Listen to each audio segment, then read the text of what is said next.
Hey everyone, welcome to हवी game classes. सो दोस्तों, आज हम पढ़ेंगे electronegativity. What is electronegativity? So first of all इसका हम लोग डेफिनेशन देखेंगे। सो दोस्तों, इसका डेफिनेशन इलेक्ट्रोनेगेटिविटी का, जिसे हम हिंदी में विद्युत ऋणात्मकता भी बोलते हैं।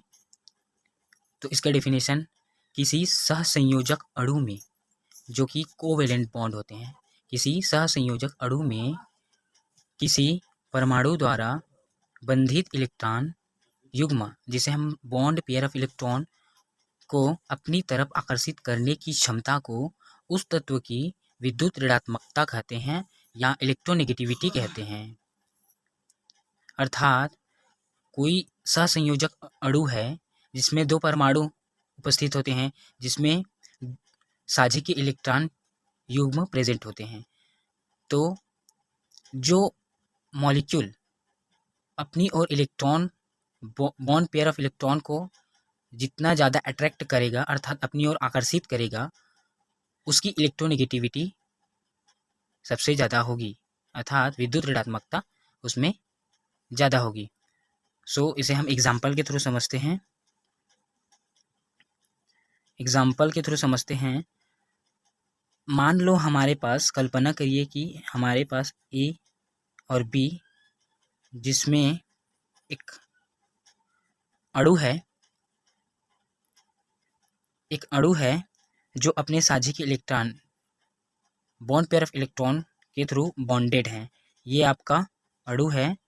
तो प्रत्येक परमाणु, ये अलग परमाणु है, ये भी अलग परमाणु है, ठीक है। तो ये अपने अपने साझे के इलेक्ट्रॉन के द्वारा ये युग्म हैं और पेयर्ड हैं, ठीक है। तो अगर ये पेयर हैं तो इलेक्ट्रोनेगेटिविटी डिफाइन करेंगे हम लोग। तो इलेक्ट्रोनेगेटिविटी डिफाइन करने के लिए, अगर मान लो ये जो बॉन्ड पेयर ऑफ इलेक्ट्रॉन है वो ए के नज़दीक है, तो इस पर पार्शली नेगेटिव चार्ज उत्पन्न हो जाएगा, और ये इससे दूर है बी से, तो इसमें पार्शली पॉजिटिव चार्ज उत्पन्न हो जाएगा, ठीक है। तो दूसरी कंडीशन इसमें भी हो सकती है ए बी। इसमें क्या होगा दूसरी कंडीशन में, कि जो बॉन्ड पेयर ऑफ इलेक्ट्रॉन है वो बी के निकटतम है, बी के निकट दूरी पर स्थित है, तो इसमें बी की पार्शियल नेगेटिव चार्ज ज़्यादा हो जाएगी और इसमें ए की पार्शियल पॉजिटिव चार्ज बढ़ जाएगी। तो इसमें दो तरह के कंडीशन इस प्रकार से बनते हैं। तो डेफिनेशन ऑफ दिस इलेक्ट्रोनेगेटिविटी, अगर किसी अणु में परमाणु द्वारा बंधित जो electron, bond pair of electron है, को अपनी ओर आकर्षित करता है, अर्थात जिस पर नेगेटिव चार्ज होगा वो इस बॉन्ड पेयर ऑफ इलेक्ट्रॉन को ज़्यादा आकर्षित करेगा, ठीक है, इस डेफिनेशन के अनुसार इलेक्ट्रोनेगेटिविटी के।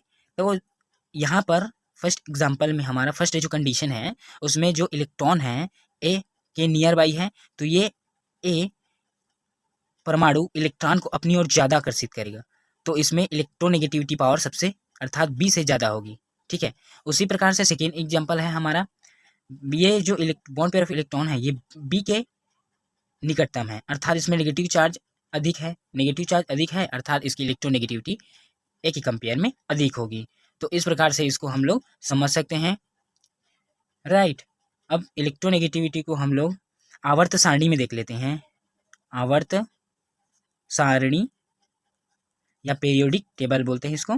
तो पीरियोडिक टेबल में हम लोग अगर लेफ्ट टू राइट चलते हैं, ठीक है, ये हाइड्रोजन, ये हीलियम, तो हम लोग अगर पीरियोडिक टेबल में लेफ्ट टू राइट चलते हैं, तो इसमें इलेक्ट्रोनेगेटिविटी बढ़ती है, बाएं से दाएं की ओर हम लोग चलते हैं। तो और दूसरी चीज, पहला आवर्त सारणी में हो गया, दूसरी चीज कार्बन की अपेक्षा, कार्बन जो हमारा है, अब कार्बन की अपेक्षा हाइड्रोजन कम इलेक्ट्रोनेगेटिविटी वाला होता है, ठीक है, कम ऋण विद्युती होता है हाइड्रोजन की अपेक्षा, ठीक है। एंड तीसरी चीज इसमें है कि क्लोरीन नाइट्रोजन की अपेक्षा कुछ अधिक ऋण विद्युतीय होता है, अर्थात जो क्लोरीन है वो नाइट्रोजन की अपेक्षा अधिक ऋण विद्युतीय क्लोरीन होता है। ठीक है, इस प्रकार से इस इलेक्ट्रोनेगेटिविटी को समझ सकते हैं हम लोग। और एक चीज जो कि बहुत ही इंपॉर्टेंट है फॉर एनी एग्जाम, सो हमारे पास जो ग्रुप है halogen group, fluorine, chlorine, bromine, iodine, astatine भी है जो कि इस पर काउंटेबल नहीं है। तो देखिए इसमें जो फ्लोरीन, क्लोरीन, ब्रोमीन, आयोडीन ये जो है वर्ग में है अर्थात ग्रुप में है, फ्लोरीन, क्लोरीन, ब्रोमीन। और अगर हम पीरियोडिक टेबल में ऊपर से नीचे की ओर अर्थात वर्ग में ग्रुप में ऊपर से नीचे की ओर जाते हैं तो हमारा जो साइज है वो बढ़ते जाता है, साइज जो है इंक्रीज होती जाती है, साइज जो है इंक्रीज होती जाती है। अर्थात फ्लोरीन की साइज जो है डाउन होगी अर्थात स्मॉल होगा, फिर क्लोरीन, फिर ब्रोमीन, आयोडीन की सबसे बड़ी इमेज होगी। तो तो इसका इलेक्ट्रोनेगेटिविटी पर क्या प्रभाव पड़ता है, तो देखिए अगर फ्लोरीन है, फ्लोरीन का जो न्यूक्लियस है एग्जांपल में समझते हैं हम लोग। अगर ये फ्लोरीन है और फ्लोरीन की ये इलेक्ट्रॉन बाह्य सेल में इलेक्ट्रॉन है, अगर फ्लोरीन की न्यूक्लियस पर ये जो इलेक्ट्रॉन है अर्थात इसकी जो सेल है वो छोटी है अर्थात यहाँ पर इलेक्ट्रॉन मूव कर रहे हैं, तो इसकी जो सेल जो है स्मॉल होने के कारण इलेक्ट्रॉन पास में है, तो ये इसकी जो बॉन्ड की बीच की जो बॉन्ड है वो निष्ठ होगी अर्थात स्ट्रॉन्ग बॉन्ड होगा। ठीक है, स्ट्रॉन्ग बॉन्ड होगा तो ये इलेक्ट्रॉन को आसानी से नहीं दे सकता है। ठीक है, उसी प्रकार से अगर हम आयोडीन की बात करें, आयोडीन की, तो इसकी जो स्ट्रक्चर है इसमें जो इलेक्ट्रॉन है वो न्यूक्लियस से दूरी पर मूव कर रहे हैं।